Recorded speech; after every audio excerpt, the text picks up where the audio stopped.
17ª lâmina, 17º arcano, a estrela. Abre aspas. Os justos brotam como a palmeira, crescem como o cedro do Líbano. Eles dão fruto mesmo na velhice. São cheios de seiva e verdejantes. Fecha aspas. Salmos, capítulo 92, versículos 13 e 15. Abre aspas. Duas coisas me enchem de admiração: o céu estrelado acima de mim e a lei moral dentro de mim.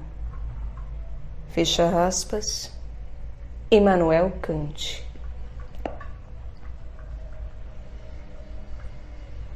Caro amigo desconhecido, o 16º arcano maior do tarô nos apresentou a alternativa de duas vias, a da construção e a do crescimento, e sublinhou os perigos da via da construção, mostrando ao nosso espírito e ao nosso coração a lei da Torre de Babel. A compreensão desta lei leva à decisão pela via do crescimento.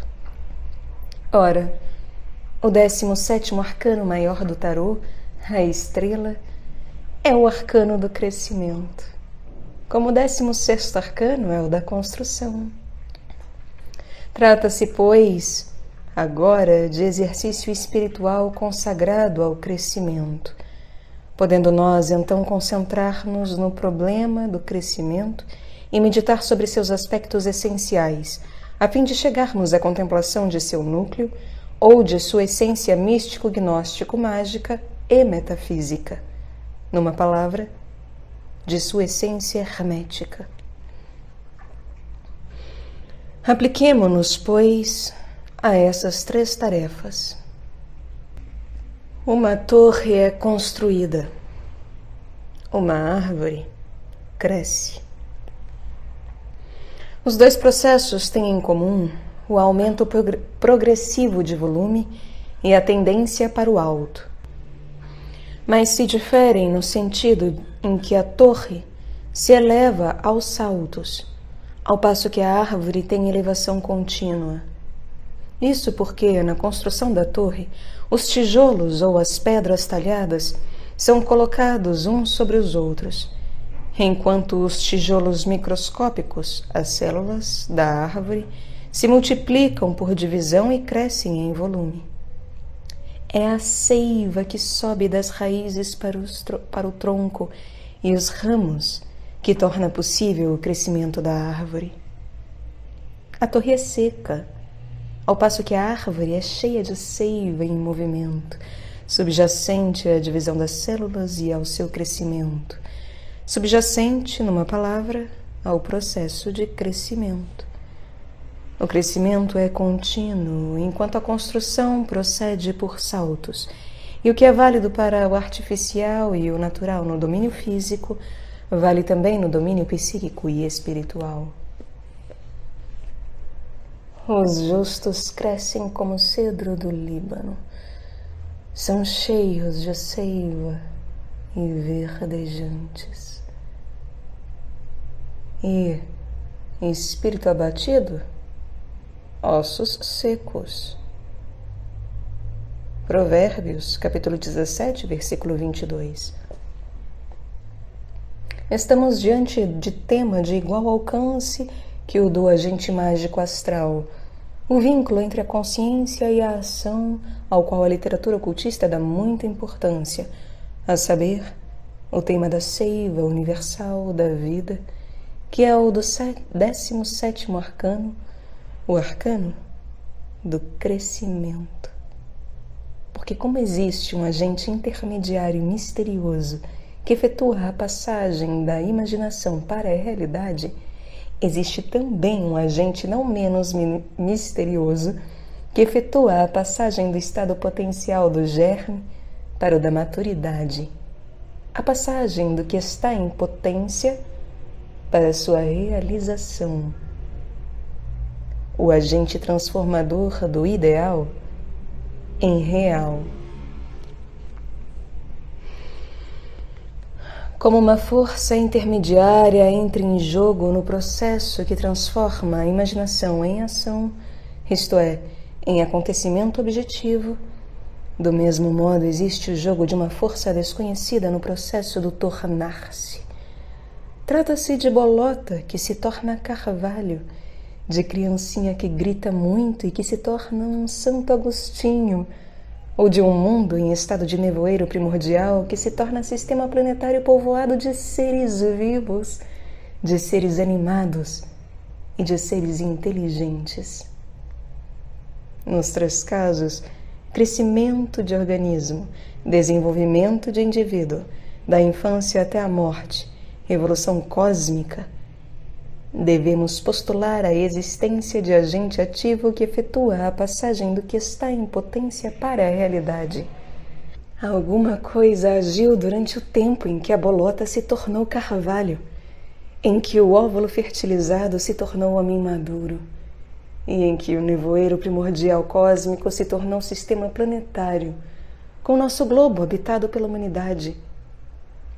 Sei que esse raciocínio não está de acordo com as regras do jogo fixadas pelas ciências naturais, mas há outras regras, especialmente as da razão natural, com as quais ele está de acordo, regras que, mais ainda, exigem categoricamente esse raciocínio. Categoricamente significa que devemos resignar-nos ao silêncio do pensamento a respeito dos problemas dessa ordem, ou raciocinar de acordo com a natureza, com as exigências estruturais da razão, o que é uma regra do jogo do hermetismo. Devemos, portanto, postular um agente de crescimento, como tivemos que postular um agente mágico atuando como intermediário entre a consciência e os acontecimentos, caso estejamos decididos a pensar. Qual é a diferença intrínseca entre o agente mágico e o agente do crescimento? O agente mágico é de natureza elétrica, seja terrestre, seja celeste, de natureza a agir por descargas, emitindo faíscas ou relâmpagos. Ele é seco e quente, da natureza do fogo. A torre fulminada do 16º arcano é, na verdade, o encontro de 2 securas, a da torre de baixo e a do raio do alto. E o arcano o diabo, arcano 15º, é essencialmente o do calor, de 2 calores ainda, o do mal e o do bem.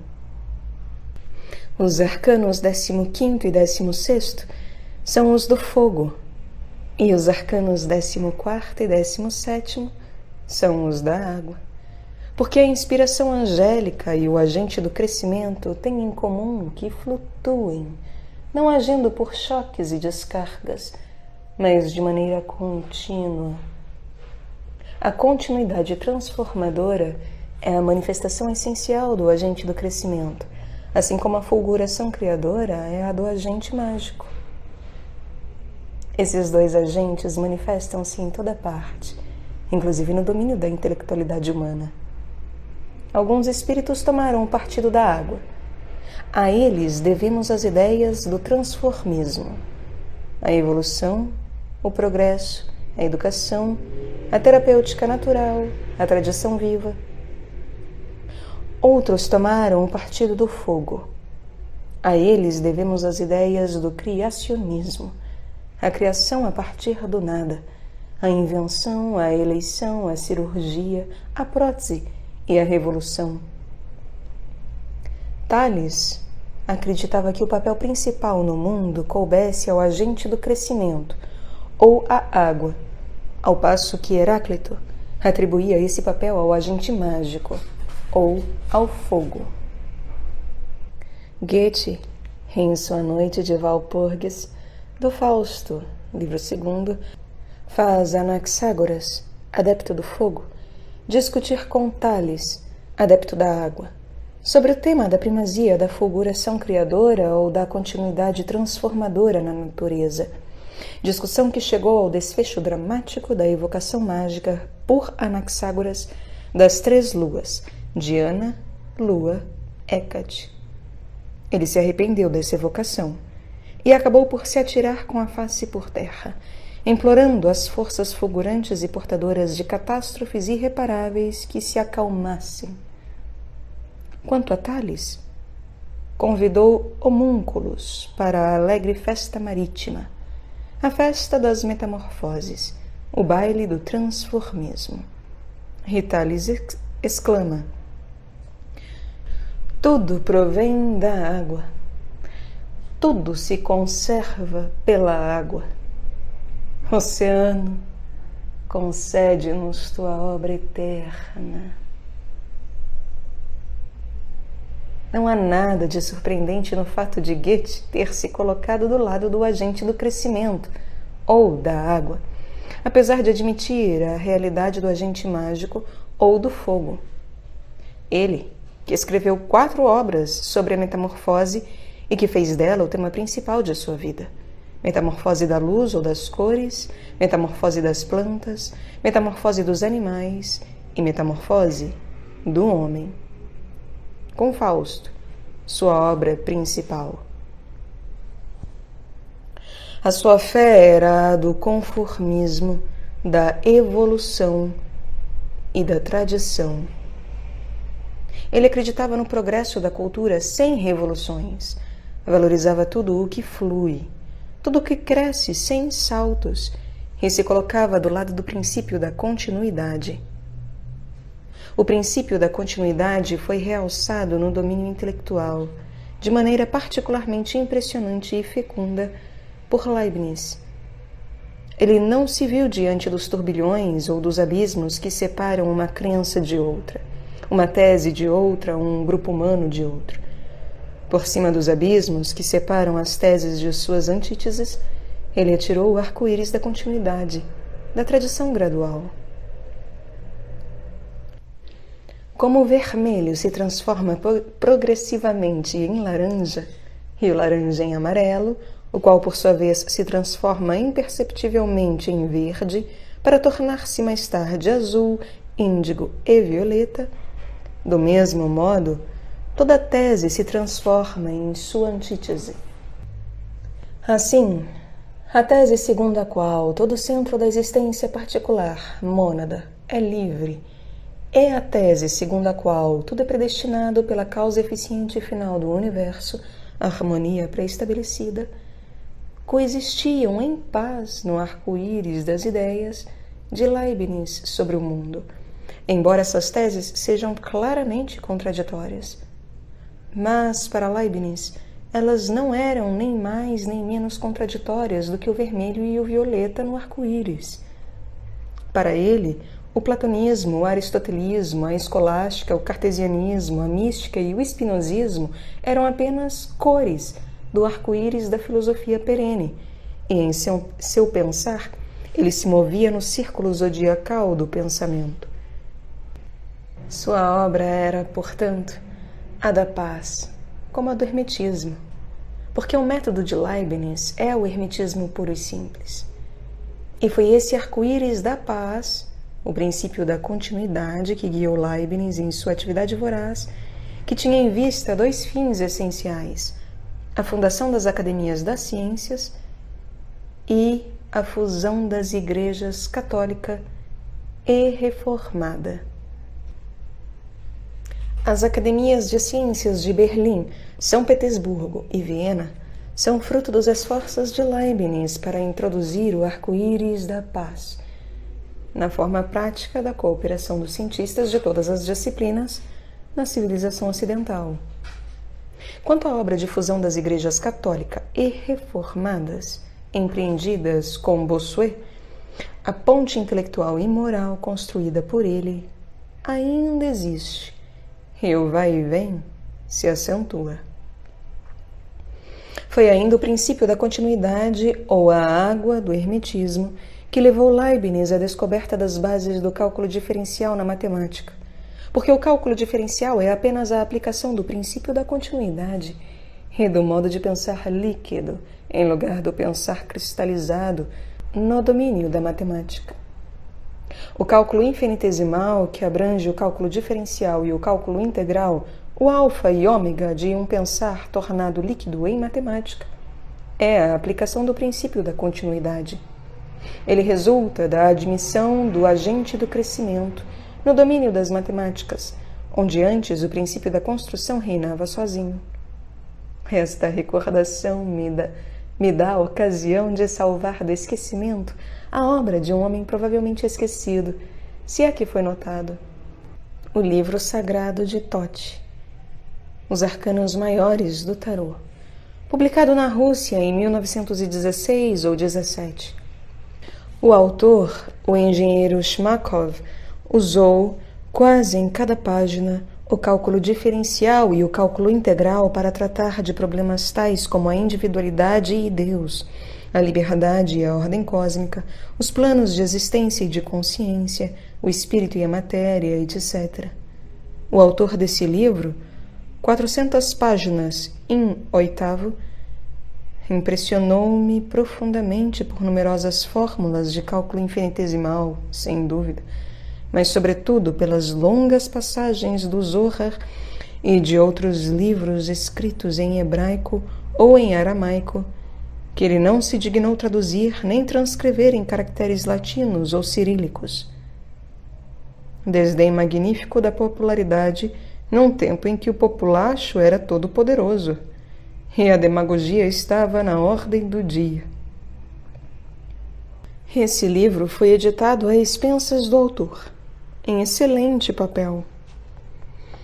Sim, houve estrelas da nobreza no céu do hermetismo e espero que sempre haverá.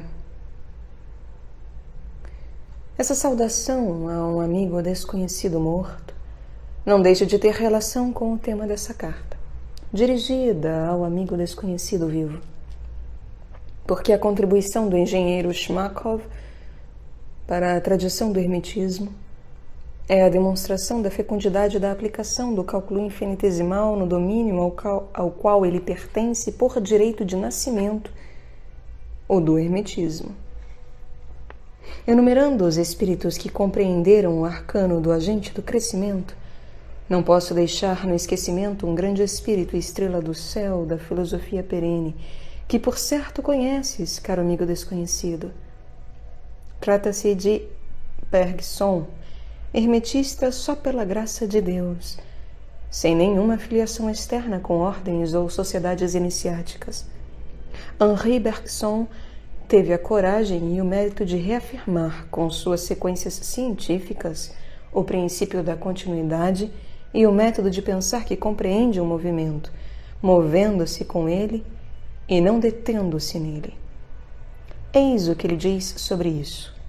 Abre aspas. Trata-se do movimento? A inteligência só retém uma série de posições. Primeiro um ponto atingido, depois outro ainda. Objeta-se ao entendimento que se passa alguma coisa entre esses pontos. Rapidamente ele intercala posições novas e assim por diante, indefinidamente. Ele desvia o olhar da transição. Passemos por cima dessa representação intelectual do movimento, a qual o representa como uma série de posições. Vamos diretamente a ele. Consideremo-lo sem conceito interposto. Vê-lo-emos simples e de uma só peça. Avancemos mais. Descobriremos que ele coincide com um desses movimentos incontestavelmente reais e absolutos que nós mesmos produzimos. Desta vez, temos a mobilidade em sua essência e sentimos que ela se confunde com um esforço cuja duração é uma continuidade indivisível. Diremos o mesmo da mudança. O entendimento a decompõe em estados sucessivos e distintos, considerados invariáveis. Examinemos mais de perto cada um desses estados e veremos que eles variam. Interrogamo-nos como poderiam eles durar se não mudassem. Logo, o entendimento o substitui por uma série de estados mais curtos que, por sua vez, se decomporão, se necessário, e assim indefinidamente.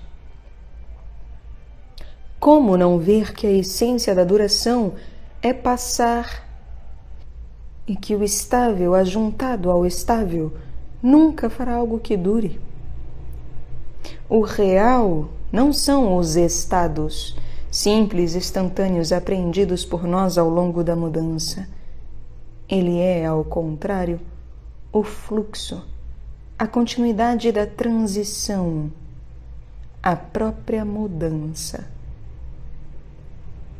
Aqui há somente um impulso não interrompido para uma mudança sempre aderente a si mesma, numa duração que se prolonga sem fim. Fecha aspas. Henri Bergson nos convida, portanto, a considerarmos o agente de crescimento em ação, em lugar de nos ocuparmos com seus produtos fossilizados. Convida-nos para a experiência que ele chama intuição. Dentre os que atenderam ao convite de Bergson, o mais eminente é o padre Teilhard de Chardin.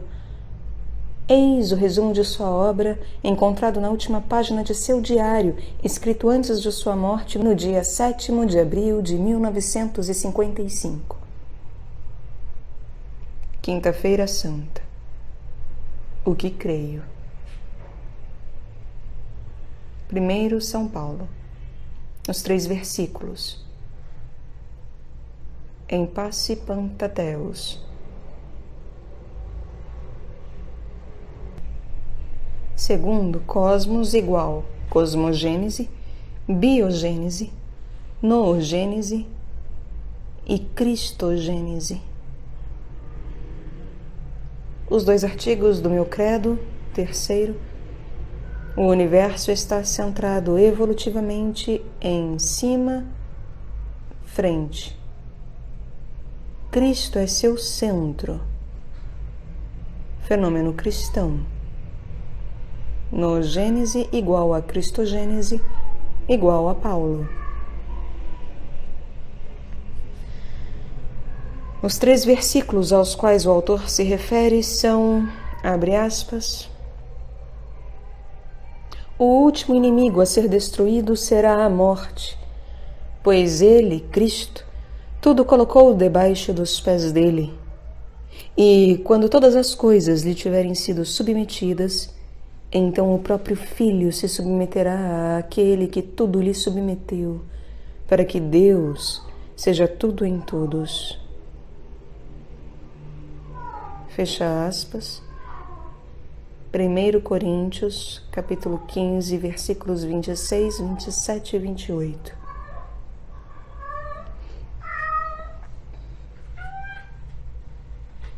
Como a fogo, com F maiúsculo, e fogo, com F minúsculo, isto é, o fogo celeste do amor divino e a eletricidade devido à fricção, existem também água e água.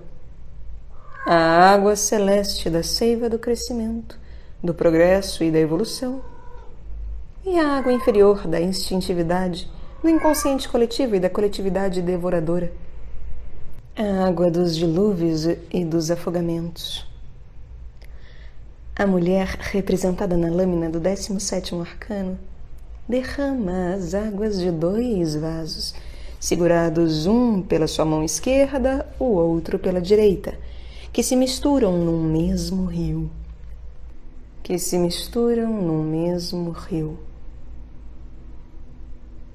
Infelizmente, é a tragédia da vida humana, da história da humanidade e da evolução cósmica.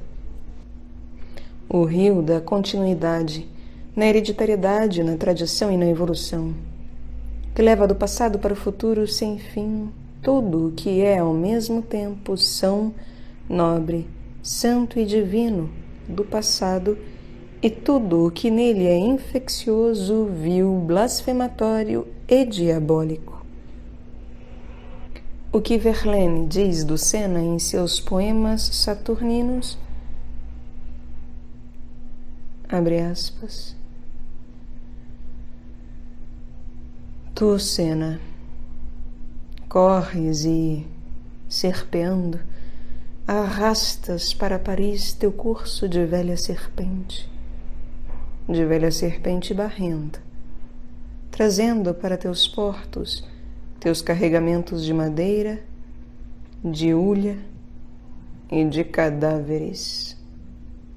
Fecha aspas. Pode ser dito não sem razão do rio da vida humana, da história da humanidade e da evolução cósmica. Como se pode dizer não sem razão ainda com o Victor Hugo, abre aspas. Como um rio de alma comum, do branco Pilone à espera runa, do Brahmane ao Flamane romano, do hierofante ao druida, uma espécie de Deus fluido corre nas veias do gênero humano.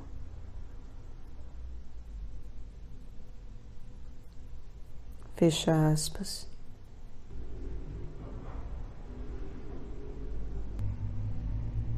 Porque, com efeito, tanto a velha serpente barrenta como uma espécie de Deus fluido correm nas veias do gênero humano. Dualismo? O veneno da serpente e a lágrima da Virgem correm então eternamente juntos no rio da vida? Sim e não. Sim, quanto ao presente, que é a ação e vontade.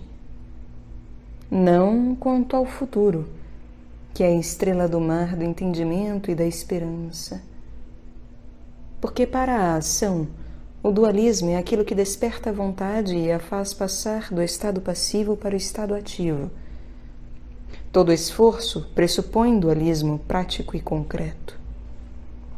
Na história da humanidade, os grandes mestres do dualismo, como Zaratustra, Buda e Manes, não queriam explicar o mundo pelo dogma da dualidade cósmica, Zaratustra, ou psicológica, Buda, ou psicocósmica, Manes, mas despertar a vontade adormecida para o esforço que se manifesta pelo poder de dizer sim e não. O fatalismo, a resignação com a rotina e o quietismo são o sono da vontade, às vezes doce, às vezes misturado com amargura. Os grandes mestres do dualismo chamavam a vontade para despertar, para se desembaraçar do peso da sonolência, para ter a coragem e a audácia de exercer praticamente o direito de nascimento da vontade, o da escolha, o de dizer sim ou não. O grande Zaratustra queria cavaleiros para a luta sob a bandeira da luz contra as trevas, os turanianos, idólatras, demônios da impureza e da ignorância, e os espíritos de Arimã ou de Satã. Ele queria que houvesse pessoas que soubessem dizer sim à luz e, consequentemente, que aprendessem a dizer não às trevas. O grande Buda queria despertar a vontade de dizer não à grande rotina dos desejos que fazem girar a roda dos nascimentos. Ele queria as setas em relação à mecanicidade automática psíquica, as setas que aprendessem a dizer sim à criatividade livre do espírito. O grande Manes, que ensinava a síntese dos ensinamentos de Zaratustra e de Buda no cristianismo, queria, fosse bom ou não seu amálgama, mobilizar a boa vontade da humanidade inteira, pagã, budista e cristã, para um esforço combinado e universal, a fim de dizerem sim ao Espírito Eterno e não às coisas passageiras da matéria. O fim que os grandes mestres do dualismo tinham em vista era prático e se referia ao domínio do sim e do não. E nós À medida que procuramos um fim prático terrestre, psíquico ou espiritual, não podemos aceitar o rio da vida humana, da história da humanidade e da evolução cósmica simplesmente como ele é e nos deixarmos levar por ele. Temos de distinguir nele a velha serpente barrenta e uma espécie de Deus fluido, e dizer sim e não, com todas as consequências práticas que esse sim e esse não comportam. Mas, ao mesmo tempo, não devemos esquecer-nos de que o 17º arcano é não só o das águas que correm de dois vasos e se misturam num só rio, mas também o da estrela. Tanto mais que o nome tradicional da lâmina é a estrela.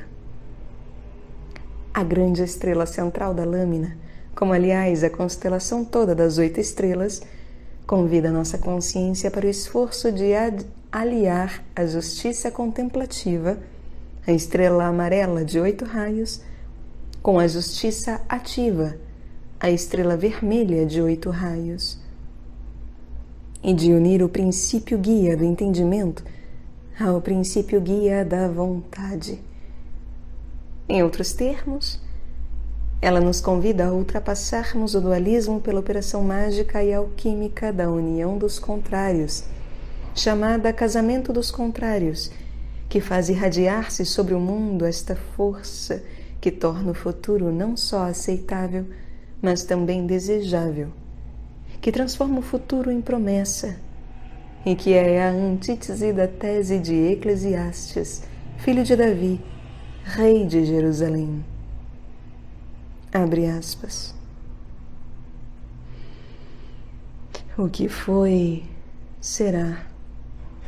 O que se fez, se tornará a fazer. Não há nada de novo debaixo do sol. Fecha aspas. Eclesiastes, capítulo 1, versículo 9 e 10. A força-luz que emana da estrela formada pelo casamento da contemplação com a atividade e que é a síntese da tese segundo a qual não há nada de novo debaixo do sol, é a esperança.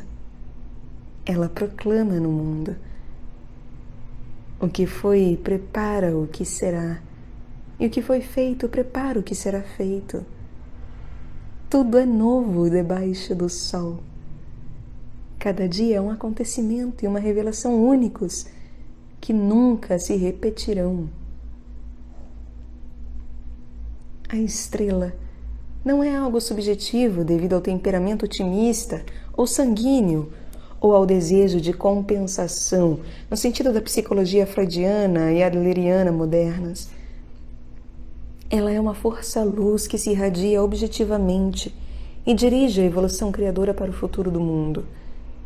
Ela é o contrapeso celeste e espiritual do instinto terrestre natural da reprodução biológica, a qual, com a mutação, produz a seleção natural, a qual, por sua vez, produz com o tempo o progresso biológico.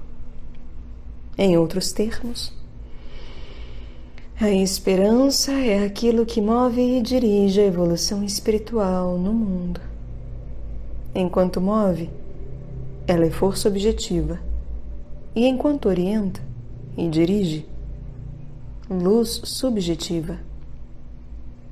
Por isso falamos dela como de força-luz.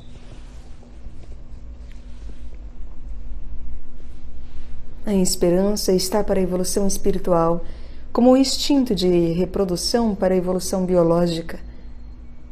Ela é a força e a luz da causa final do mundo, ou, se preferirmos, a força e a luz do ideal do mundo. A irradiação mágica do ponto ômega, segundo Teilhard de Chardin. Esse ponto ômega, para o qual tende a evolução espiritual da noosfera, é o ponto central da esperança no mundo personalizante, o ponto da unidade completa do exterior e do interior, do material e do espiritual. Isto é, Deus homem, ou Jesus ressuscitado. como o ponto alfa, o primeiro motor ou a causa eficiente. É o verbo que põe em movimento os elétrons, os átomos e as moléculas, movimento dirigido para sua associação em planetas, organismos, famílias, raças, reinos, etc. Eu sou o Alfa e o Ômega. Eis como se lê a mensagem da estrela central da lâmina do 17º arcano do tarô. Isso significa: eu sou a atividade, a causa eficiente que põe tudo em movimento, e sou a contemplação, a causa final, que atrai para si tudo que está em movimento. Eu sou a ação primordial e a esperança sem esmorecimento, até que todos cheguem onde estou. Eis porque dizemos não ao dualismo visto sob a luz do futuro e lhe dizemos sim se o vemos sob a luz do presente. A esperança, fruto do casamento dos contrários, nos interdiz o dualismo e nos convida não só a crermos na unidade filial, aliás, final, dos contrários, mas também a trabalharmos para a sua realização. Esse é o sentido e o fim do exercício espiritual que é o 17º arcano do tarô, porque é necessário repetir. Os arcanos maiores do tarô são exercícios espirituais. E o arcano, o que se deve saber para se poder fazer descobertas de cada arcano, só a prática ensina. Ora, o exercício espiritual do 17º arcano consiste em ver junto, em contemplar a essência do crescimento biológico e a do crescimento espiritual, o agente do crescimento e a esperança, a fim de se encontrar ou reencontrar a sua analogia, o seu parentesco intrínseco e a sua identidade fundamental. Trata-se de apreender a essência da água que corre, tanto no processo obscuro do crescimento, da multiplicação e da continuidade da reprodução biológica, como na clareza das serenas alturas da esperança. A questão é, então, chegar à intuição da água como ela é entendida na narração do 2º dia da criação, no qual Deus separou as águas que estão sob o firmamento das águas que estão acima do firmamento. E compreender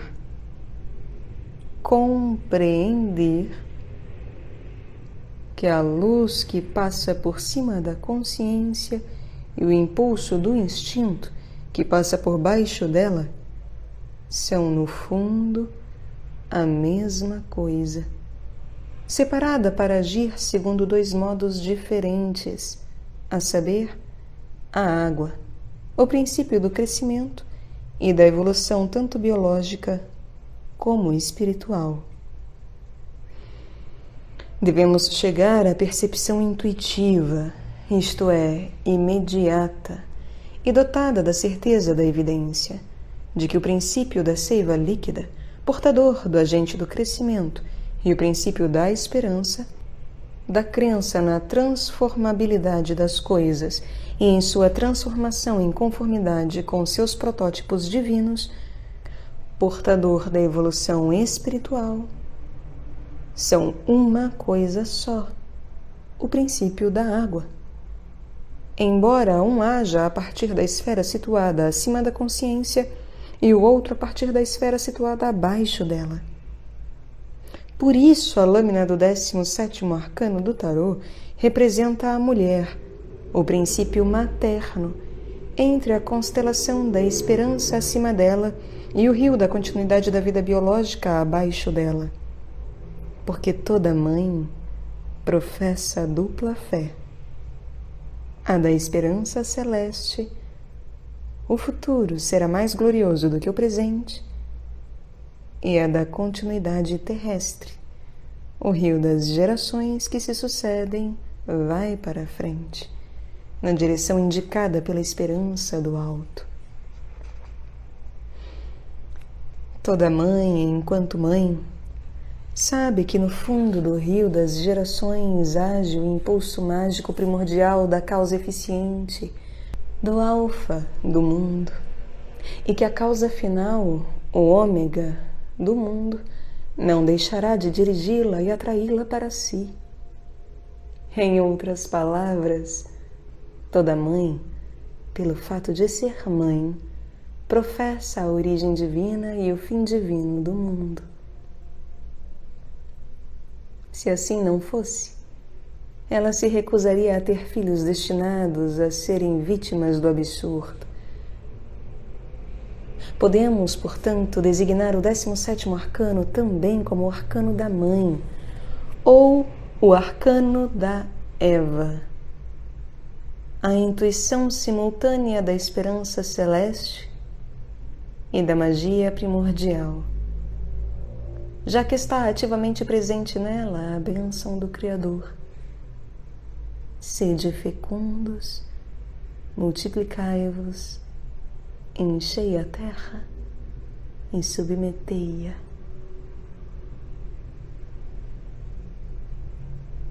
Os antigos tiravam sua esperança, tanto para a vida como para a morte, dos mistérios da mãe.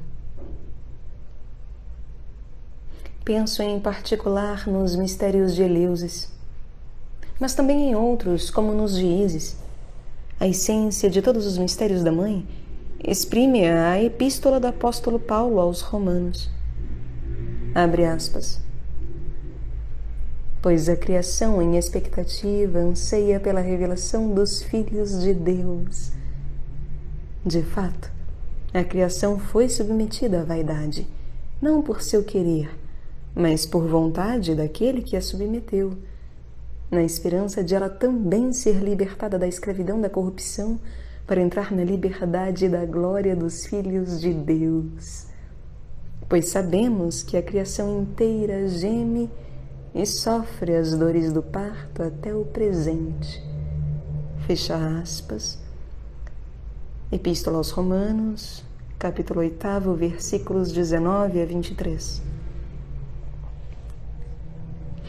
Eis não só a alma de todos os mistérios antigos da mãe, mas ainda de todas as doutrinas modernas da evolução biológica e espiritual. Porque o evolucionismo moderno, no fundo, é o renascimento, de modo científico, dos antigos mistérios da mãe, os mistérios da esperança e das dores do parto. Os mistérios do pai continham o quê? A salvação pelo filho. Os mistérios da mãe contêm o como? A evolução biológica e espiritual. Ora, a ciência natural é orientada para o como do mundo. Por isso, ela está fazendo renascer os mistérios antigos da mãe, o conhecimento da evolução, ao passo que a religião cristã é orientada, em primeiro lugar, para os mistérios do pai, para a salvação pelo filho. Devemos a Teilhard de Chardin, hermetista de nosso tempo, pela graça de Deus, a síntese, ou uma via para a síntese, do que e do como, do mundo, da religião e da ciência, o que é tarefa e missão do hermetismo.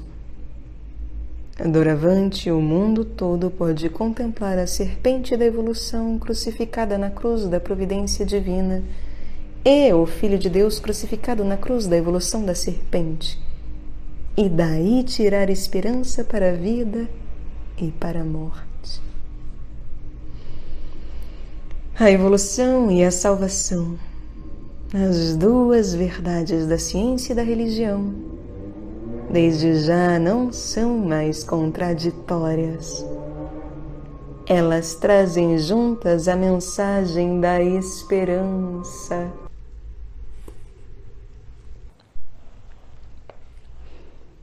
Mas não nos esqueçamos de que esta síntese de hoje teve sua história e que também ela é devida às dores do parto. Ela nasceu depois de longa série de esforços contínuos, de século em século.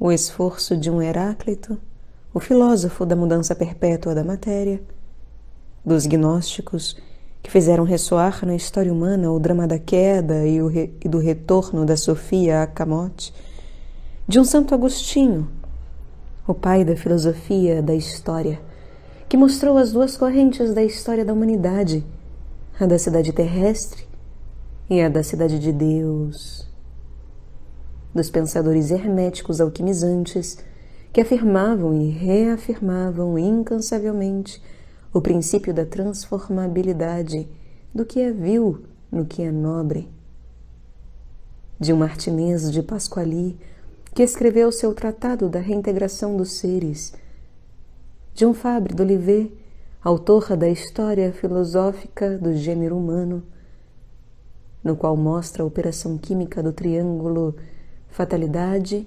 liberdade, providência na história da humanidade, de uma Helena Blavatsky, que ajuntou e opôs a evolução materialista de Charles Darwin a uma visão vertiginosa da evolução espiritual do universo, de um Rudolf Steiner, que pôs em relevo o centro da gravitação da evolução espiritual cósmica, a saber, Jesus Cristo, e que por isso não está distanciado do ponto ômega de Teilhard de Chardin.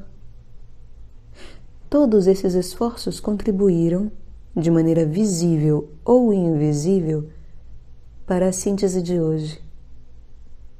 Eles vivem, todos juntos, na síntese contemporânea da evolução e da salvação, que é fruto do esforço coletivo, de século em século. Com a fusão das opiniões, a verdade brilha. Porque essa não é devida ao choque das opiniões, mas à sua fusão como elementos constitutivos do arco-íris da paz.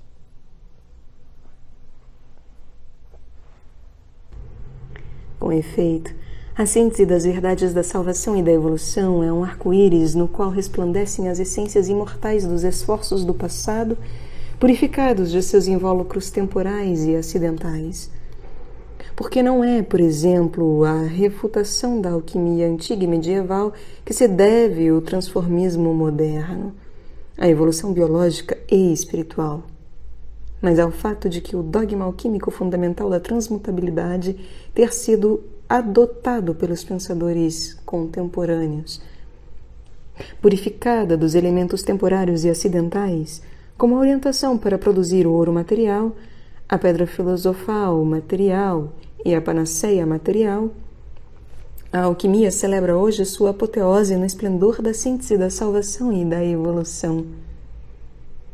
Hoje, a alquimia já está fora das escuras cozinhas alquímicas nas quais seus adeptos consumiam muitas vezes fortunas inteiras, ou o melhor de sua juventude, para instalarem num laboratório digno dela a amplidão do universo. Agora seu laboratório alquímico é o mundo, que é também seu oratório místico. Foi uma perda ou um ganho para a alquimia ter deixado de ser uma ocupação secreta, muitas vezes maníaca, de uma seita e ter se tornado a ideia dominante da humanidade? Ou, depois de ter sido a arte secreta da transmutação dos metais, da fabricação da pedra filosofal e da preparação da panaceia, ter se tornado a luz da esperança universal, da síntese da salvação das almas e da evolução cósmica? A resposta é evidente.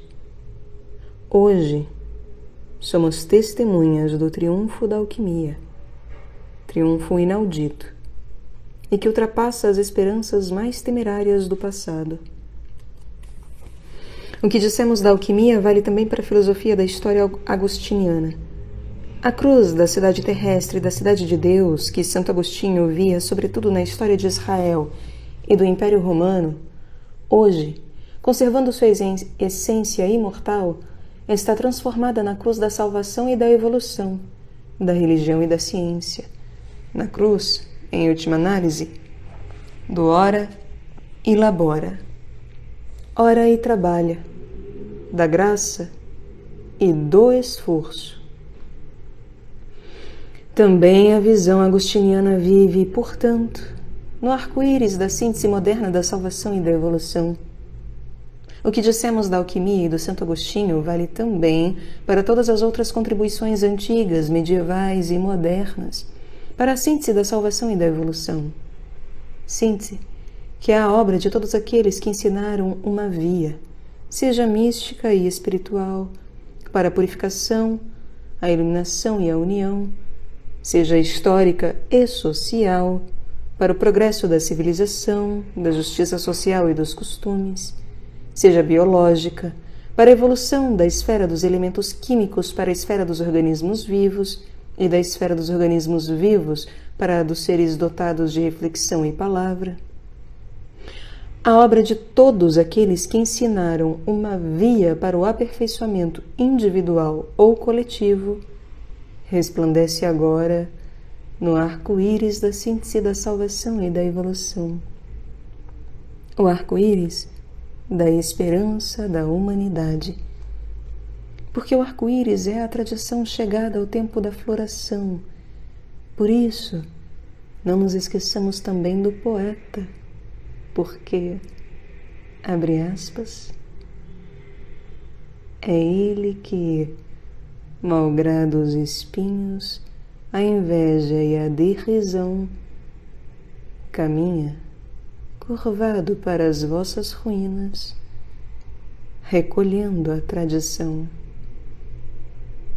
Da tradição fecunda sai tudo o que cobre o mundo, tudo o que o céu pode abençoar. Toda ideia, humana ou divina, que toma o passado por raiz, tem por folhagem o porvir.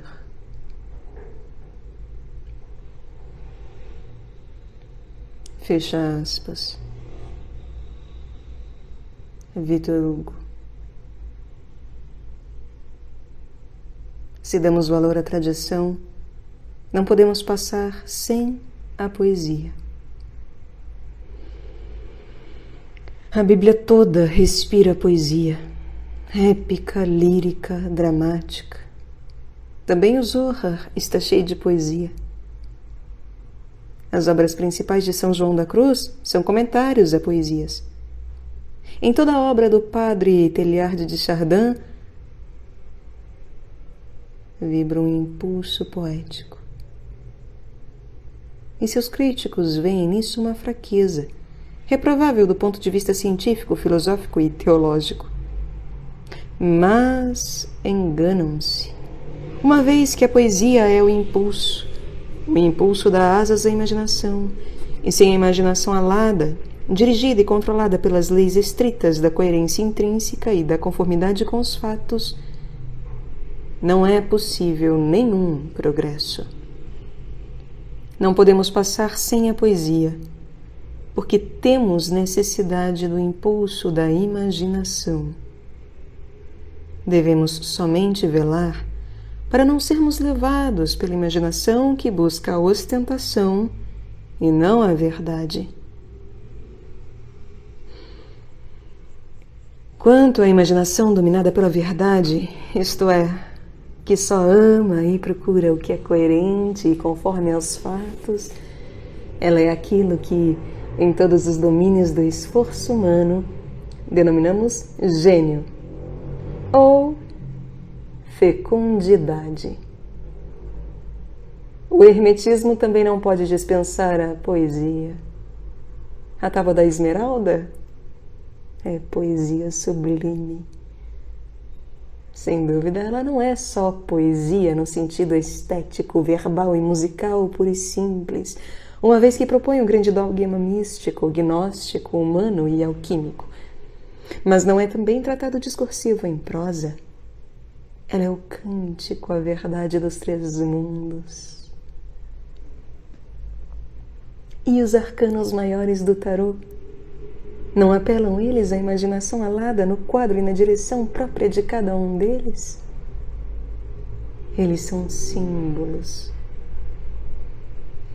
Mas que fazer com símbolos, se não aplicar a eles a imaginação inspirada, empenhada em encontrar os sentidos deles mediante uma vontade obediente às leis da coerência intrínseca e da conformidade dos fatos, da experiência exterior e interior, material e espiritual? Ora, a poesia não é simplesmente questão de gosto, mas também de fecundidade ou de esterilidade do espírito. Sem veia poética, nenhum acesso está aberto para a vida da tradição hermética. Amemos, portanto, a poesia e respeitemos os poetas. Eles são a verdadeira nobreza da humanidade. Ninguém é nobre da nobreza do coração se não trouxer a poesia no coração. E como, em princípio, toda alma humana é sacerdote, nobre e trabalhador, não sufoquemos em nós a nobreza mediante a superestimação dos fins práticos ou mediante a preocupação com a nossa salvação. Ao contrário, enobreçamos nosso trabalho e nossa religião, fazendo entrar neles o sopro da inspiração poética. Isso não alterará as funções de sacerdote e de trabalhador. Os profetas de Israel eram grandes poetas. E o Cântico de São Paulo sobre a caridade é uma obra de poesia insuperável. Quanto ao trabalho, ele só traz alegria quando se eleva acima do espírito da escravidão, participando do impulso poético do grande esforço humano. Seja como for, devemos levar em consideração o problema da poesia sob o título do 17º arcano do tarô, o arcano da esperança e da continuidade. Porque a poesia é a união das águas superiores com as águas inferiores do segundo dia da criação.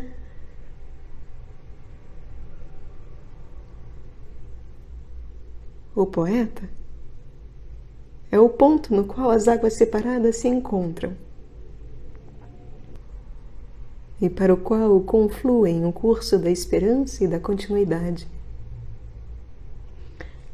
A experiência poética verifica-se quando a circulação do sangue humano, que traz a continuidade e a irradiação da esperança, que é o sangue do mundo espiritual e de todas as hierarquias celestes, se encontram,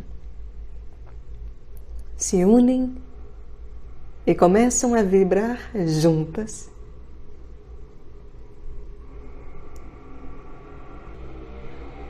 A inspiração poética é a união do sangue do alto,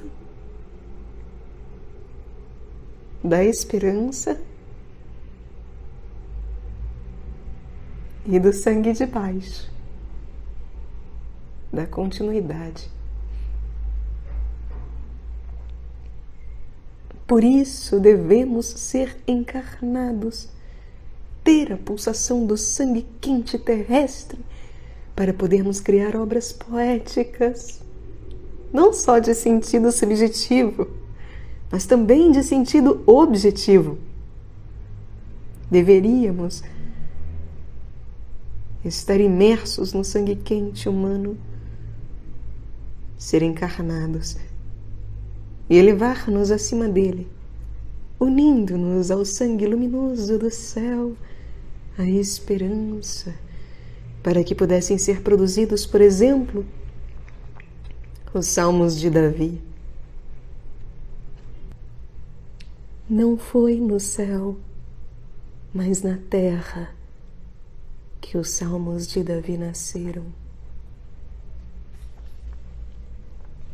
E uma vez nascidos, eles se tornaram o arsenal dos mantras mágicos, não só na terra, mas também no céu, porque os mantras ou fórmulas mágicas dos Salmos estão em uso como tais não só entre os seres de sangue quente, os homens, mas também entre os seres de sangue luminoso, as entidades de hierarquias celestes.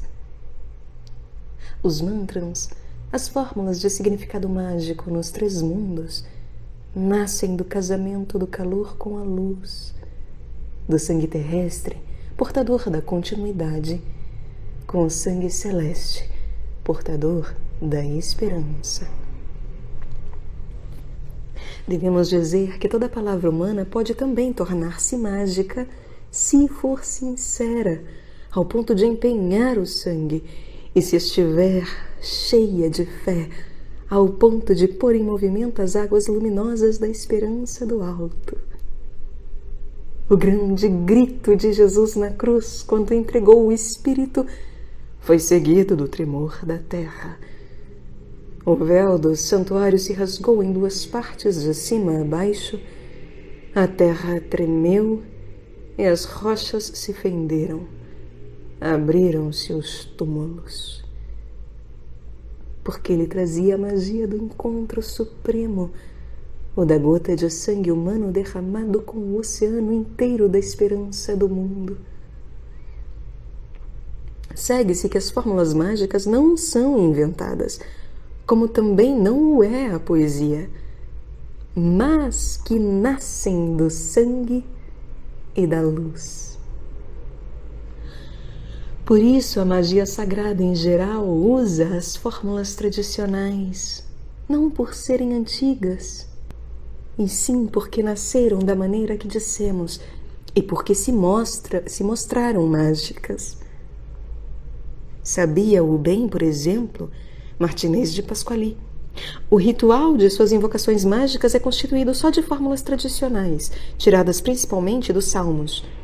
E isso não porque ele era católico praticante, mas, sobretudo, por causa da eficácia da magia que ele ensinava e praticava.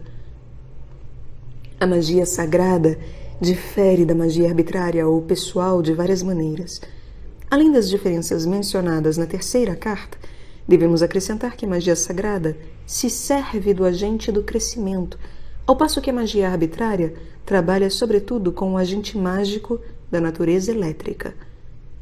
Ora, é a esses 2 agentes que se refere a seguinte passagem do Sermão da Montanha. Abre aspas.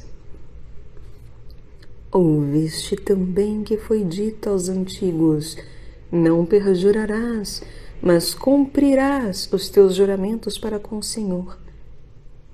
Eu, porém, vos digo, não jureis em hipótese nenhuma, nem pelo céu, porque é o trono de Deus, nem pela terra, porque é o escabelo dos seus pés, nem por Jerusalém, porque é a cidade do grande rei.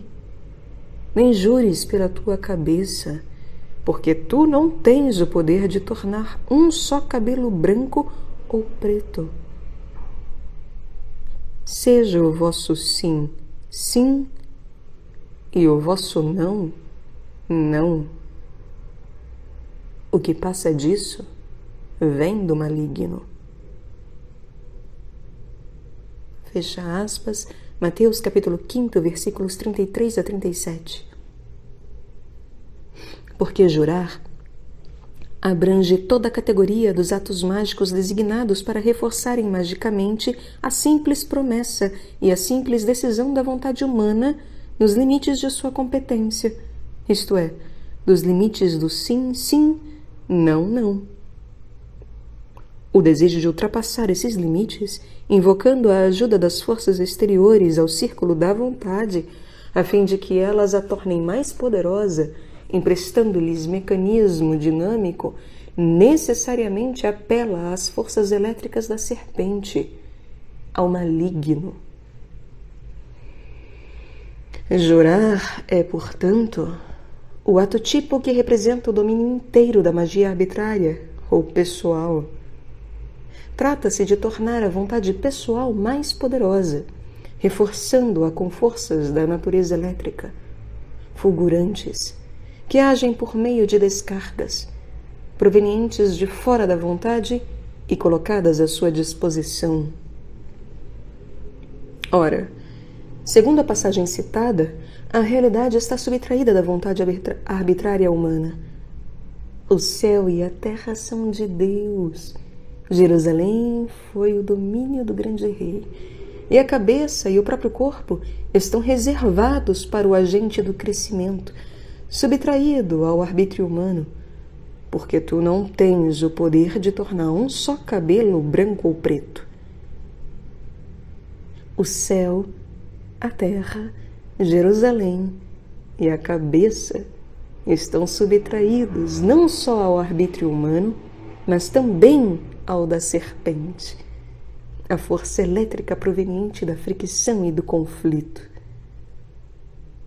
O que domina a realidade, o céu, a terra, Jerusalém e a cabeça, não é o agente mágico, mas outro agente, o grande rei, o qual só serve a Deus e aos seus servos. Ora, esse outro agente, esse agente subtraído ao arbítrio humano e ao arbítrio da serpente, é o que designamos como agente do crescimento. Ele é o agente da magia sagrada ou divina. Eis-nos em pleno problema da diferença entre os fenômenos mágicos e os milagres, entre o que é realizado pela magia pessoal ou arbitrária e o que é feito pela magia sagrada ou divina. Se bem que o problema já tenha sido tratado sob o título do terceiro arcano maior do tarô, a Imperatriz, ele se apresenta de novo no 17º arcano, sob aspecto particular. No terceiro arcano, tratava-se do autor, da fonte da iniciativa, da operação mágica, pessoal ou divina. Aqui se trata do agente, do meio ativo dessa operação. Ora, o agente da magia divina está essencialmente subtraído à vontade pessoal humana, enquanto o da magia pessoal não o está. O que serve de instrumento na magia divina é o agente do crescimento. É ele, portanto, o meio dinâmico para os milagres, se entendermos por milagres o efeito da ação da força essencial e inteiramente subtraída à vontade pessoal humana, mas, ao mesmo tempo, não indiferente às qualidades morais das aspirações da vontade pessoal humana, podendo emprestar-lhe poder realizador superior às forças do determinismo físico, biológico, psicológico e intelectual, isto é, as leis naturais, psíquicas e intelectuais. A magia divina é, pois, a consciência moral invocando o auxílio da consciência moral superior, a qual responde a essa invocação, pondo em movimento o agente do crescimento, as águas inferiores da vida e as águas superiores da esperança. E onde a esperança e a continuidade agem juntas, em resposta à evocação moral da vontade humana, realiza-se o milagre. O milagre é a descida da esperança, águas superiores de cima do firmamento, para o domínio da continuidade das águas inferiores debaixo do firmamento e a ação dessas duas águas unidas. Nem a ciência, nem a magia pessoal ou arbitrária fazem milagres. A ciência apenas põe em jogo uma série de determinismos contra a outra série. O vento move a água, o calor move o ar, a eletricidade produz calor. Ora, a ciência usa o movimento mecânico por meio do calor e da eletricidade e efetua a conversão da eletricidade em calor e do calor em movimento mecânico. No ato do conhecimento, ela procede do movimento visível para as suas causas invisíveis. E no ato da realização, ela procede das forças invisíveis para o movimento visível. A pesquisa continuada levou à descoberta da energia nuclear. Os elétrons, os prótons, os nêutrons, etc., dos átomos são invisíveis, mas a explosão nuclear é bem visível. Eis, pois, o círculo da ciência. Subida do visível para o invisível, na teoria, e descida do invisível para o visível, na prática. É o antigo símbolo da serpente que morde a própria cauda. Este círculo é fechado. O seu diâmetro pode crescer indevidamente, mas a diferença da espiral, ele é e será sempre círculo sem abertura. Descobrem-se nele as forças do calor, do magnetismo e da eletricidade, as forças nucleares. Pode-se descobrir nele uma série de outras forças, mais ocultas e mais sutis. Mas só se descobrirão forças, isto é, causas do movimento mecânico. Eis que, em sentido, este círculo é fechado, e porque ele é a prisão e cativeiro do espírito, a menos que haja intervenção de fora, como em Teilhard de Chardin. O que é verdade da ciência natural é o também da magia pessoal ou arbitrária. Esta procede exatamente como aquela subida na teoria e descida na prática. Os autores modernos da magia têm toda a razão ao sustentarem a tese de que a magia é uma ciência e de que ela não tem nada com os milagres como tais. Abre aspas. A magia é o estudo e a prática do manejo das forças secretas da natureza. Ela é a ciência pura ou perigosa, como todas as ciências. Fecha aspas. Diz Papi na introdução do seu tratado metódico da magia prática. Isso é verdade. Mas devemos acrescentar que as forças secretas da natureza são secretas só por um tempo, isto é, até serem descobertas pela ciência natural, cuja missão é descobrir e tornar manejáveis as forças secretas da natureza, uma após a outra.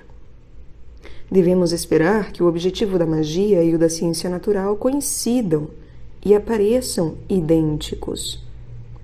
Mas continua sendo verdade que o círculo fechado da ciência, que é a prisão e o cativeiro do espírito, aplica-se também à magia pessoal. A magia, enquanto ciência, e ela o é, tem o mesmo destino que a ciência, o cativeiro num círculo fechado.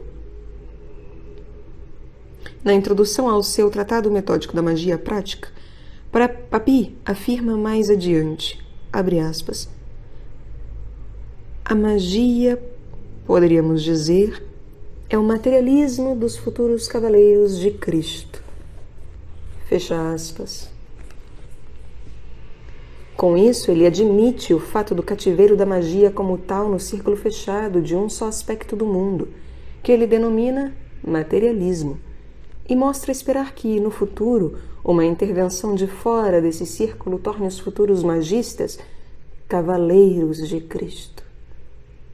Em outros termos, ele prediz que futuros Teilhard de Chardin, farão para a magia o que fizeram para a ciência, que abrirão o círculo fechado e a transformarão em espiral.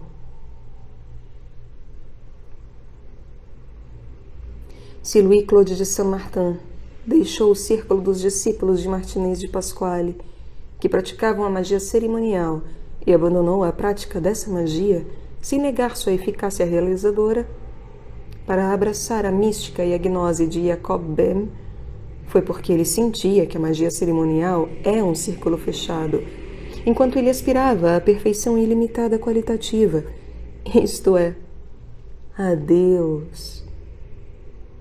Porque, ainda que a magia cerimonial de Martinez de Pasquale tivesse realizado o fim supremo de suas invocações, e mesmo que tivesse sido efetuado um passe mágico pelo qual Jesus ressuscitado aparecesse, esse passe mágico só chegaria a uma aparição fenomenal, e não a revelação da essência de Cristo, imediata e certa, no interior da alma humana. O círculo desse gênero de magia, por mais sublime que seja a sua intenção, é fechado. Em suas aparições, tratar-se-á sempre de passes. Mas Saint-Martin tinha fome e sede da união intuitiva, da alma com alma, do espírito com espírito. Menos que isso não poderia satisfazê-lo. Ele escreveu em Meu Retrato Histórico e Filosófico, abre aspas, há homens que são condenados ao tempo. Outros são condenados ou chamados à eternidade. Conheço alguns desse último gênero. Por isso, se aqueles que são condenados ao tempo quisessem julgar sua eternidade e governá-la com o cetro do tempo, podemos presumir como aqueles os julgariam. Fecha aspas. Condenado ou chamado para a eternidade, Saint-Martin não podia contentar-se com o que passa, inclusive com todos os passes efetuados com os meios da magia espiritual. Por isso ele se voltou para a mística gnóstica ou para a gnose mística de um Jacob Böhm. Abre aspas. No mês de Brumário do ano 9, publiquei minha introdução da Aurora Nascente de Jacob Böhm. Lendo-a do começo ao fim, com toda tranquilidade, senti que essa obra seria abençoada por Deus e pelos homens, com exceção do turbilhão de borboletas deste mundo, que não entenderão nada e farão dela objeto de suas críticas e de seus sarcasmos. Fecha aspas. Eis o que ele dizia ainda a esse respeito. Abre aspas. Eu teria sofrido e sido infeliz por muito tempo se Deus me tivesse dado a conhecer as coisas que Ele me fez conhecer agora, graças aos frutos que me vieram das fecundas bases de meu amigo Böhm. Eis porque esses magníficos presentes foram adiados por tanto tempo.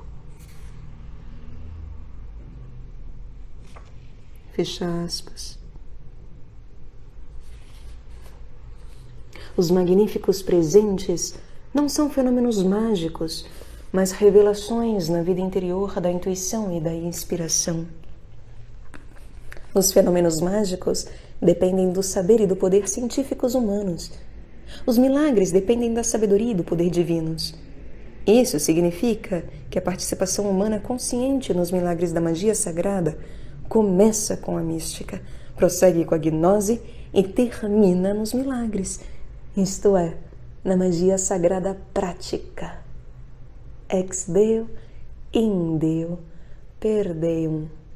De Deus, em Deus, por Deus. E a voz, ex Deo, in Deo, per Deum, foi a vocação interior de Saint-Martin. Ele não pôde contentar-se com a voz ex homine, in homine.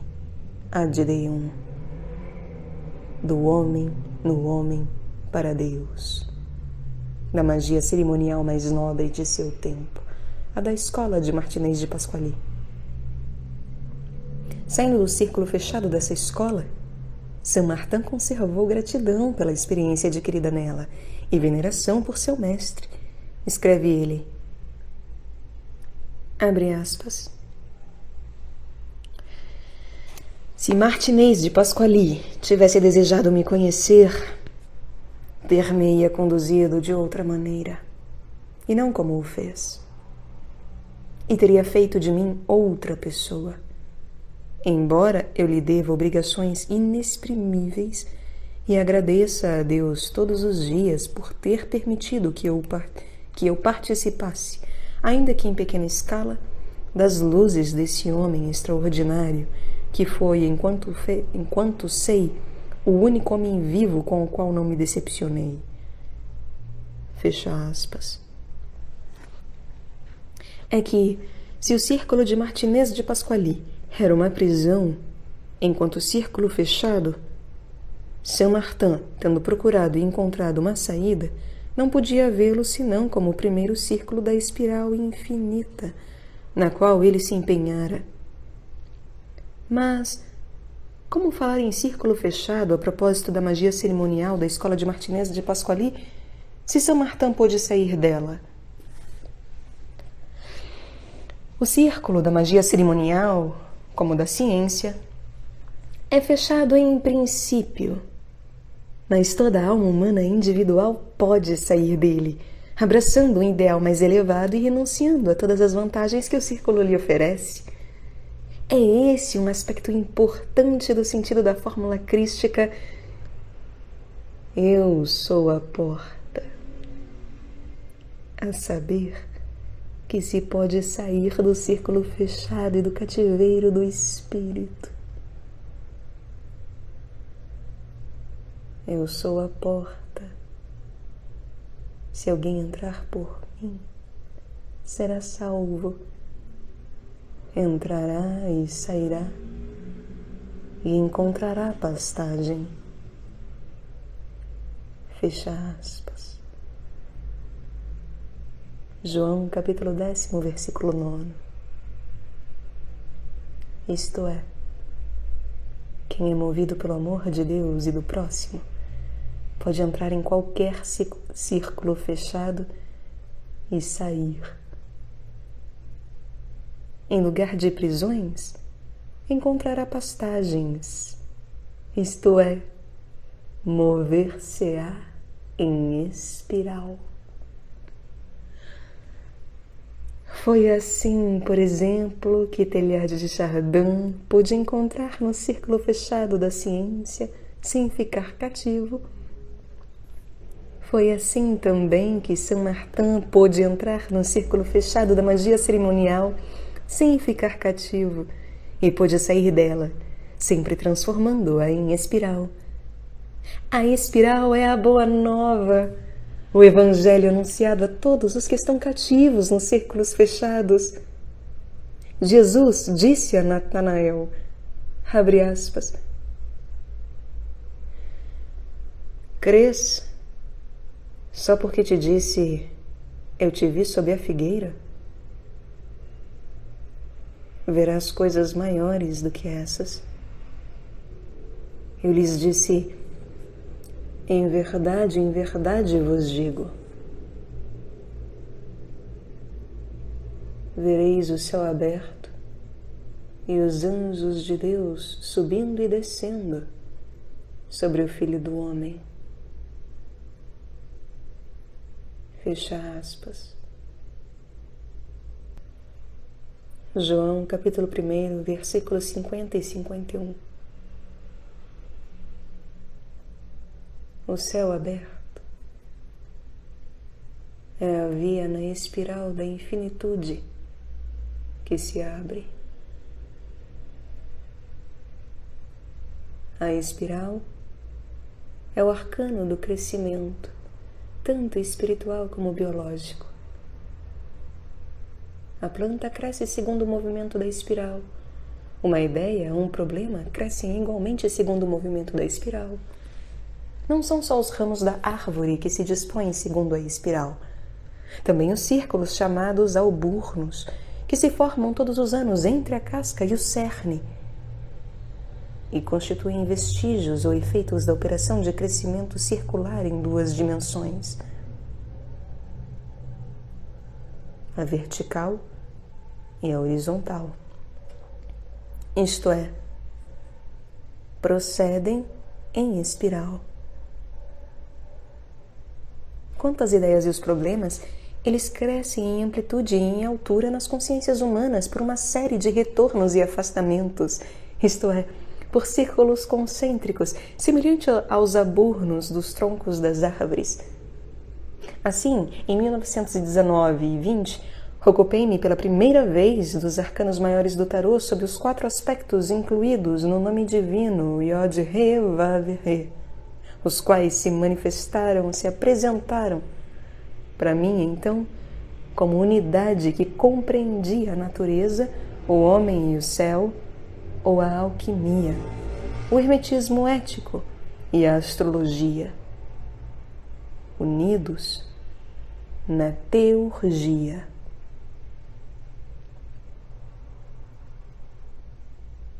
Agora, depois de uma série de retornos ao tema, as presentes meditações sobre o tarô tratam ainda dos 4 aspectos do nome divino, mas se apresentam a mim como unidade da mística, da gnose e da magia sagrada no hermetismo. É um exemplo de crescimento das ideias e dos problemas em espiral de 2 dimensões. Outro exemplo é a preparação da vinda de Cristo na história. O Evangelho segundo Mateus faz dela uma espécie de genealogia de Jesus, resumida numa única frase, abre aspas, de Abraão até Davi, 14 gerações. De Davi até o exílio na Babilônia, 14 gerações. E do exílio na Babilônia até Cristo, 14 gerações. Fecha aspas, Mateus capítulo 1, versículo 17. Eis aí a espiral da história da preparação da vinda de Cristo, espiral de 3 círculos ou passos, cada um de 14 gerações. O primeiro círculo ou passo da espiral é aquele no qual a tríplice impressão dos patriarcas Abraão, Isaque e Jacó, impressão do alto correspondente ao sacramento do batismo em nome do Pai, do Filho e do Espírito Santo, tornou possível a revelação e a aliança do Monte Sinai e chegou ao estado em que a lei se tornou numa pessoa humana, a de Davi. Porque foi em Davi que os mandamentos e as ordenações da lei revelada, com trovões e relâmpagos e uma espessa nuvem sobre a montanha, ao povo amedrontado, se interiorizaram ao ponto de se tornarem amor e consciência, coisas do coração atraído pela verdade e beleza deles.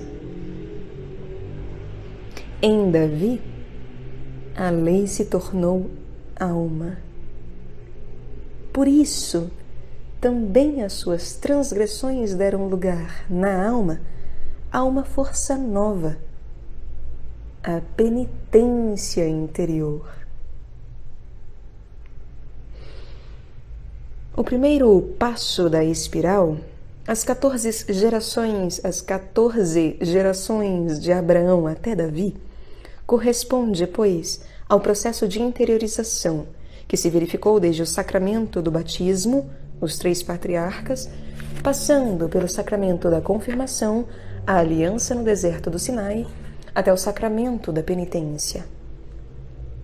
O segundo círculo, ou passo da espiral, as 14 gerações de Davi até a deportação para a Babilônia, é a escola de Davi, a escola da penitência interior, a qual alcançou seu fim exterior, a expiação, a deportação para a Babilônia. O terceiro círculo, ou passo da espiral, as 14 gerações da deportação em Babilônia até Cristo, corresponde ao que se passa espiritualmente entre o último ato do sacramento da penitência, a absolvição, e o sacramento da Sagrada Comunhão, ou Eucaristia, ou da presença e recepção de Cristo. João Batista preparou o caminho do Senhor e endireitou suas veredas, repetindo em resumo a história da preparação da vinda de Cristo, isto é, a vida da penitência, a qual era seu batismo de água. Porque o filho de Davi era filho da penitência pelo lado do pai, José, e filho da inocência pelo lado da mãe, Maria. Jesus não poderia ter vindo em outro meio a não ser no da inocência virginal e no da inocência recuperada pela penitência. João Batista é, portanto, aquele que efetuou na história do mundo o ato de transição da penitência para a comunhão. Ele conduziu pela mão o primeiro penitente do mundo antigo ao altar da graça do mundo novo. O Evangelho segundo João descreve esse monumento de imenso alcance, de maneira que não poderia ser mais lapidar. Abre aspas. No dia seguinte, João se achava lá de novo, com 2 de seus discípulos. Ao ver Jesus que passava, disse: Eis o Cordeiro de Deus. Os 2 discípulos ouviram-no falar e seguiram Jesus. Jesus voltou-se e, vendo que eles o seguiam, disse-lhes: Que estáis procurando? Disseram-lhe: Rabi, que traduzido significa mestre. Onde moras? Disse-lhes: Vinde e vede. Então eles foram e viram onde morava e permaneceram com ele aquele dia. Era a hora 10ª, aproximadamente. Fecha aspas. João, capítulo 1, versículo 35 a 39. Foi assim que João Batista transmitiu o fruto de um mundo que estava acabando a um mundo que estava começando. Os 3 reis magos puseram aos pés do menino Jesus a tríplice quintessência daquilo que o mundo antigo tinha realizado: o ouro, o incenso e a mirra. São João Batista ofereceu ao mestre o 4º dom, o coração puro, do qual o mestre diria que veria a Deus. 3 vezes 14 gerações é, portanto, a espiral de trespassos do caminho que vai de Abraão a Cristo, como as idades de ouro, do incenso e da mirra foram os trespassos da espiral do caminho da espiritualidade da humanidade, dos patriarcas da espiritualidade, os rishis da Índia antiga, até Cristo.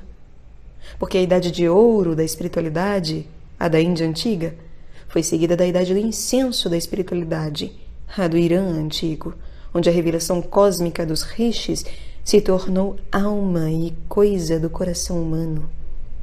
A idade do incenso, por sua vez, foi seguida da idade da mirra, a idade do luto e da penitência, da qual o Egito Antigo era o facho milenar. O Egito Antigo, do qual Hermes Trismegisto diz no tratado denominado Asclépios, abre aspas, ignoras então, Asclépio, que o Egito é a cópia do céu, ou, dizendo melhor, o lugar de onde se transferem e se projetam na Terra todas as operações que governam e põem em ação as forças celestes? Mais ainda, se é para se dizer toda a verdade, a nossa Terra é o templo do mundo inteiro. E, no entanto, uma vez que convém aos sábios conhecer antecipadamente todas as coisas futuras, há uma que deveis saber. Vira tempo em que parecerá que os egípcios honraram em vão seus deuses, na piedade de seu coração, com culto assíduo. Toda a sua santa adoração resultará ineficaz e ficará sem fruto. Os deuses, deixando a terra, voltarão para o céu, abandonarão o Egito. Essa região, que foi outrora lugar de santas liturgias, agora, viúva de seus deuses, não gozará mais de sua presença. Estrangeiros encherão esse país, essa terra. Então, essa terra muito santa, pátria dos santuários e dos templos, ficará coberta de sepulcros e de mortos. Ó Egito, Egito, de teus cultos restarão só fábulas, e teus filhos mais tarde nem acreditarão nelas. Sobreviverão somente palavras grafadas nas pedras, contando teus piedosos feitos. Fecha aspas. É a voz do embalsamador, do sábio da sabedoria da mirra, que se conhece na morte, nas leis da morte, a voz de Jeremias e do Egito. Eis agora a voz daquele que traz o incenso, a voz do sábio da sabedoria do incenso, a voz do salmista do Irã antigo. Abre aspas. Não devemos desagradar a ti, ó Ahura Mazda, nem a Asha, a lei, nem a Vahistá Manã, a melhor razão, que tentamos compreender no dom dos louvores dirigidos a ti. Quando pela primeira vez tive a ideia de ti em meu espírito, ó Mazda, disse Zaratustra, considerei-te sinceramente como o primeiro ator no universo, como o pai da razão, como o verdadeiro autor da lei justa, como aquele que governa as ações da humanidade. Fecha aspas. Abre aspas. Nós louvamos a inteligência de Ahura Mazda, a fim de atingir a santa palavra. Nós louvamos a sabedoria de Ahura Mazda, a fim de estudar a santa palavra. Nós louvamos a língua de Ahura Mazda, a fim de propagar a santa palavra. Nós adoramos a cada dia e a cada noite o monte Urridarena, o dispensador da inteligência. Fecha aspas. Eis, enfim, a voz de um sábio da sabedoria de ouro, pregando o humanismo cósmico. Abre aspas. O homem, Purusa, não é esse universo. O que é passado, o que está por vir. Ele é o senhor do domínio imortal, porque acredita no que está além do alimento. Todos os seres são um quarto dele. O imortal no céu, os outros 3/4. Com 3/4 o homem se elevou até lá em cima. O quarto renasceu aqui embaixo. De lá ele se difundiu em todos os sentidos, para as coisas que comem e que não comem. Fecha aspas. Eis a chave de ouro da evolução material e espiritual.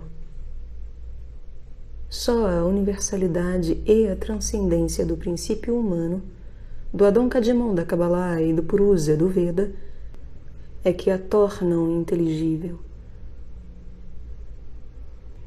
A espiral de 3 círculos de 14 gerações de Israel e a espiral de 3 passos da espiritualidade, do ouro, do incenso e da mirra, na história geral da humanidade, constituem, portanto, a preparação da vinda de Cristo.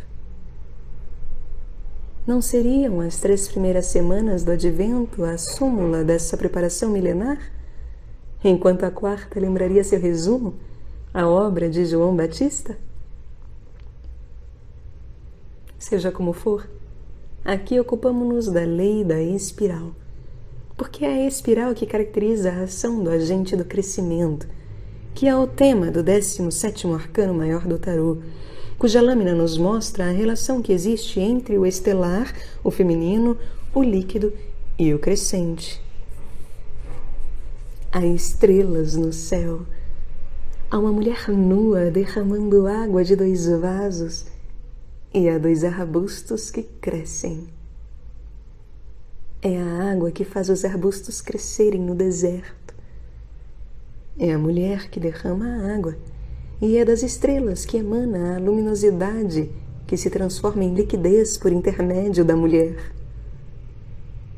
Ela transforma, pois, a esperança na continuidade da tradição e das gerações. É assim que os arbustos crescem. A contextura da lâmina representa, portanto, uma espiral que desce das estrelas, primeiro passo para a mulher, segundo passo, depois para a água, terceiro passo, e chega aos arbustos, o resultado, quarto passo. A lâmina responde à interrogação: o que é necessário para que uma árvore viva? São necessárias estrelas, a mulher e a água.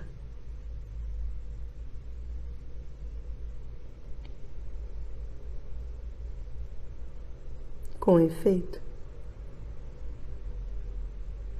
o que é necessário para que a evolução da humanidade continue?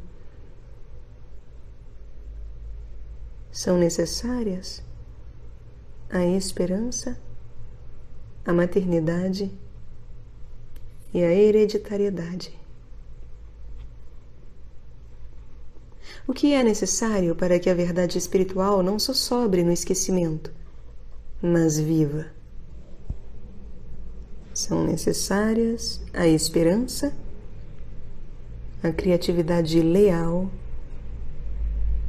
e a tradição. É necessário o testemunho corroborador de 3 testemunhas sempre presentes: o espírito, o sangue e a água. A verdade testemunhada pelo espírito, pelo sangue e pela água jamais cairá no esquecimento.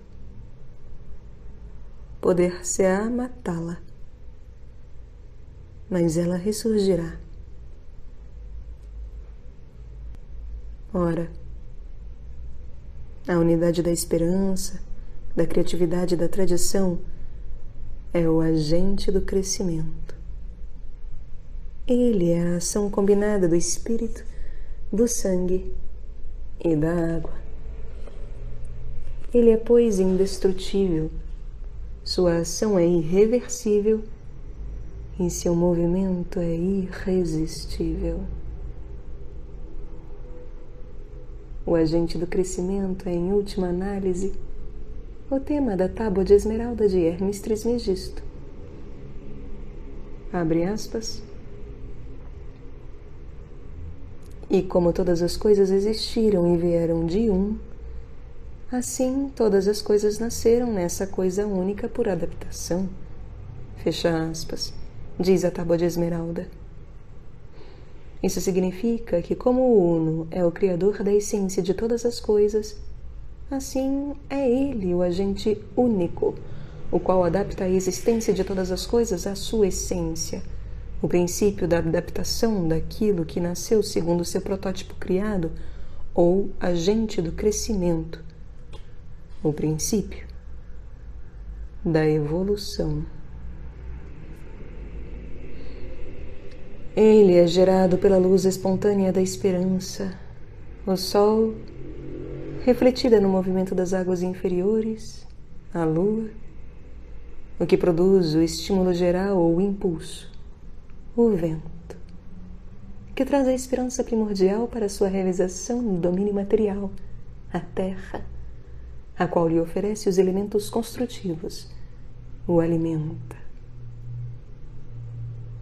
Diz ainda a tábua de esmeralda, abre aspas, o sol é seu pai, a lua é sua mãe, o vento a trouxe em seu ventre, a terra é o seu alimento.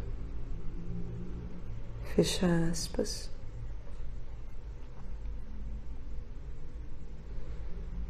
A luz espontânea do alto, a luz refletida embaixo, o estímulo ou o impulso da evolução que daí resulta o que se serve para a sua realização dos elementos materiais, eis a análise completa do processo interior da evolução e do crescimento.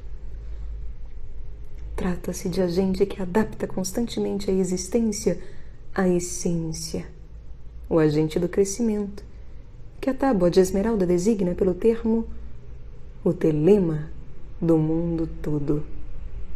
Abre aspas. O pai de tudo, o telema do mundo todo, está aqui. Se a sua força for convertida em terra, permanecerá inteira. Fecha aspas. O termo telemos significa em grego, na linguagem poética, voluntário e espontâneo. E os termos telema e telesis significam, na linguagem do Novo Testamento, desejo, vontade. O autor da Tábua da Esmeralda quer, portanto, explicar a natureza e o estímulo volitivo quase espontâneo do mundo em transformação e, como dizemos hoje, em evolução. Ele quer expor-nos a origem e os fatores constitutivos do agente transformador do transformismo, o agente ativo subjacente à evolução. Esse agente é descrito no 16º Tratado Hermético de Asclépios ao Rei Amon. Definições como, abre aspas, a luz que está presa no mundo e que banha com seu brilho toda a concavidade da água, da terra e do ar, com o qual o sol vivifica e põe em movimento, pelos nascimentos e pelas metamorfoses, os seres vivos dessas partes do mundo, remodelando-os e transformando-os uns nos outros, à maneira de uma espiral, e a transformação de uns em outros. Opera uma mudança contínua de gênero em gênero e de espécies em espécies. Age à maneira de uma espiral entre a terra e o céu. Porque, se o telema, o desejo imanente no mais profundo da matéria, for separado de seu envoltório material, ele subirá da terra para o céu, descerá de novo para a terra e receberá a força das coisas superiores e inferiores, à maneira de espiral que sobe e desce. Fecha aspas.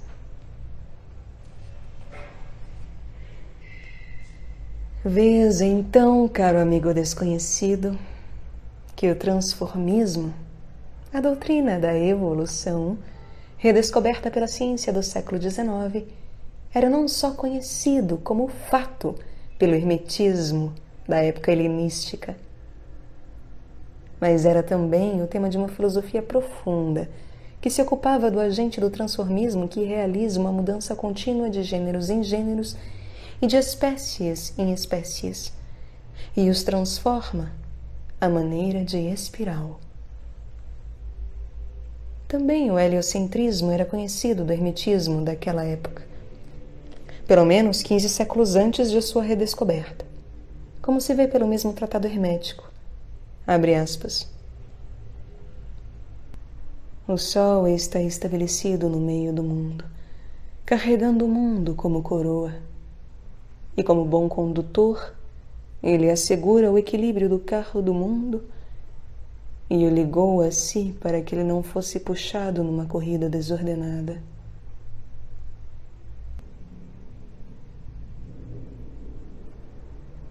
Pode-se apresentar enunciado mais preciso sobre o sistema heliocêntrico?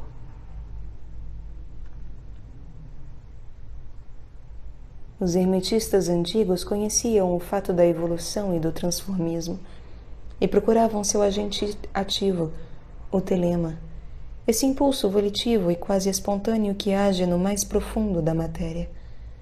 E a tábua de esmeralda de Hermes Trismegisto é o legado que eles deixaram à posteridade. Ela contém o resumo do que eles encontraram. É o testamento do mundo antigo ao mundo moderno. O mundo moderno recebeu o que o mundo antigo realizou, ou pelo menos acreditou ter realizado. Abre aspas. Separarás a terra do fogo, o sutil do espesso, suavemente e com muita habilidade. Ele sobe da terra para o céu e de novo desce para a terra e recebe as forças das coisas superiores e inferiores.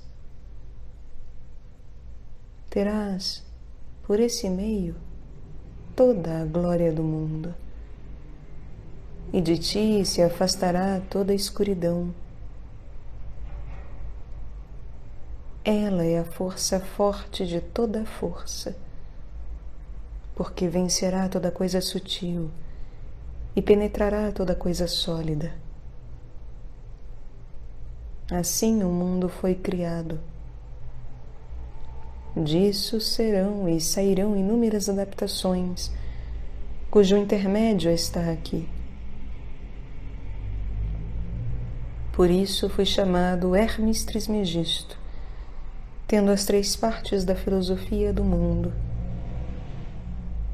O que eu disse da operação do Sol está terminado e acabado. Fecha aspas.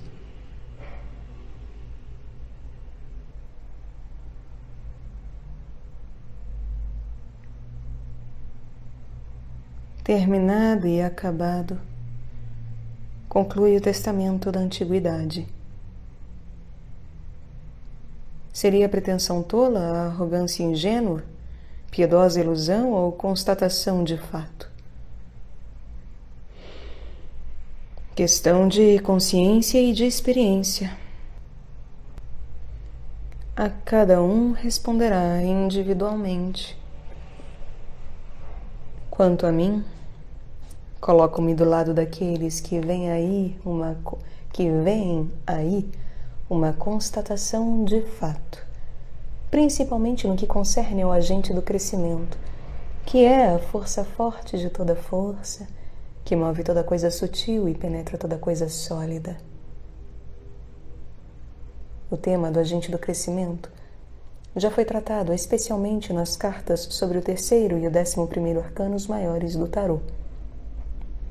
Não podemos subtrair-nos à lei da espiral, que rege não só o conjunto da série dos arcanos maiores do tarô, como também os esforços e o progresso da consciência daquele que os medita. Devemos voltar a esse tema pela 3ª vez na presente carta. Ela representa o 3º passo da espiral, a ser continuada ao infinito, do tema do agente do crescimento e da evolução. A tábua de esmeralda é o resumo conciso daquilo que o mundo antigo tinha a dizer a respeito do agente do crescimento e da evolução. Os arcanos maiores do tarô são um resumo, desenvolvido em escola ou em sistema prático de exercícios espirituais, daquilo que o mundo medieval tinha a dizer sobre esse agente, como fruto de suas meditações sobre a tábua de esmeralda e de seus esforços e experiências espirituais. Hoje, A tarefa que incumbe a nós consiste em efetuar o terceiro passo da espiral da evolução da tradição do hermetismo, do terceiro renascimento do tema da Tábua de Esmeralda. Nossa época apela para os esforços coletivos dos hermetizantes de hoje, para que façam um terceiro resumo que seria o tarô da Idade Média e a Tábua de Esmeralda da Antiguidade, a fim de que, como a Tábua de Esmeralda salvou a essência da sabedoria antiga e o tarô salvou a essência da sabedoria medieval através dos dilúvios que os separavam, também a sabedoria moderna seja salva numa arca de Noé espiritual, do dilúvio que está para vir, e seja transmitida ao futuro, como a essência da sabedoria antiga, a essência da sabedoria medieval, nos foram transmitidas por meio da Tábua de Esmeralda e dos arcanos maiores do tarô. A tradição do hermetismo deve viver no tempo futuro como viveu no passado. Por isso ela exige resumo moderno tão viável como o foram a Tábua de Esmeralda e os arcanos maiores do tarô. Esta é a mensagem da mulher ajoelhada sob as estrelas, à margem do rio que corre do passado para o futuro. A mulher que não cessa de derramar água do alto no rio da água de baixo. Ela é a mãe do futuro. E por isso, a sua mensagem nos coloca diante do dever para com o futuro. Do dever do rio da tradição ininterrupta.